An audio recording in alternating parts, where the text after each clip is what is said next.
बघा तर मित्रांनो, वारंवार जर मूतखडा होत असेल तर त्यासाठी तुमच्यासाठी एक परत उपाय, घरगुती उपाय घेऊन आलेत. एकदम क्षुल्लक गोष्टी आहेत, आपल्या घरामध्येच उपाय राहतात, परंतु ते आपल्याला माहीत राहत नाही.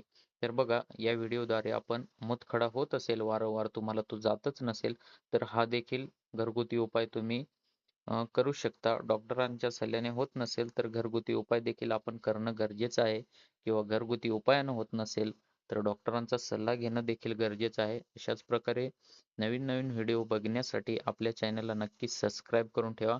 चला तर व्हिडिओला सुरुवात करू. तर बघा, तुम्हाला जर वारंवार मूतखडा हा आजार होत असेल तर काय करायचं आहे? तर बघा, लहान लहान आकाराचे मूतखडे राहतात.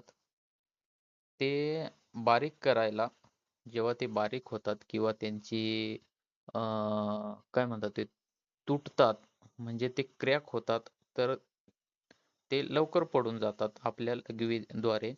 तर अशासाठी काय करायचं आहे, तर 1 ग्लास पाण्यात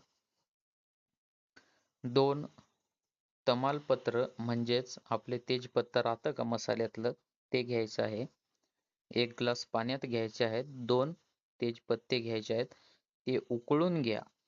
ते पाणी उकळून घ्या. 2 ग्लास पाण्यामध्ये ते 2 तेजपत्ते घ्यायचे आहेत, ते उकळून घ्या. त्यात अर्ध्या लिंबातील रस मिसळून, अर्धा लिंबू घ्यायचा आहे.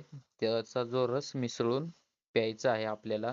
असा हा उपाय सकाळी आणि संध्याकाळी 3 दिवस केल्याने मूतखडा विरघळतो किंवा तो क्रॅक व्हायला सुरुवात होते.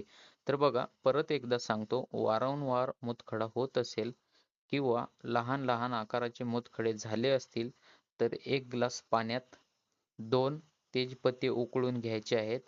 ते उकळल्यानंतर त्यामध्ये लिंबू कापून घ्यायचा आहे. तो अर्धाच घ्यायचा आहे. तो अर्धा लिंबाचा रस मिसळून ते सकाळ संध्याकाळ प्यायचा आहे.